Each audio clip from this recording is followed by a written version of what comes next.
Isinailalim na sa state of calamity ang Bayawan City sa Negros Oriental dahil sa pagbaha roon. Pero bukod sa Negros Oriental, ilang probinsya rin sa Mindanao ang naperwisyo ng baha. May news to go si Haji Rieta.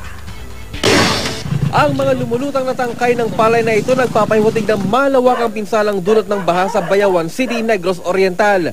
Nagdeklara ng state of calamity ang lokal na pamahalaan.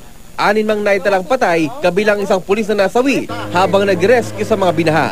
Tinatayang hanggang 500 hektaryang palayan ang napinsala.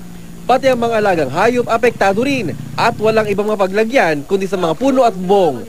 Nagbahay-bahay ang mga rescuer para sagipin ang mga natitirang stranded. Humigit kumulang 12,000 residente nang nailikas at ngayon nasa mga evacuation center.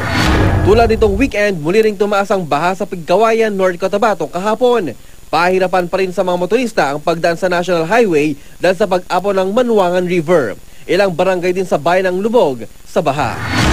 Sa Zamboanga City, isang higanteng puno na akasya ang nabuwal dahil sa lakas ng hangin at ulan.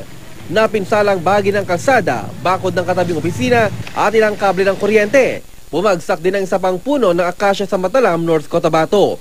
Nadamay sa pinsala ang ilang kalapit na tolda ng ukay-ukay. 2 araw nang pinaghahanap ang 17 taong gulang na estudyanteng tinangay nang rumaragas ang ilog sa Zamboanga City. Hanggang kahapon, maputik at malalim pa rin ang ilog at malakas ang agos nito. Binahari ng 2 magkatabing barangay sa Malaybalay City. Nasira rin ang tulay na nagdurugtong sa 2 barangay. Ilang bahay ang tinangay ng baha. Humigit kumulang 20 ang nawawala. Haji Rieta, GMA News.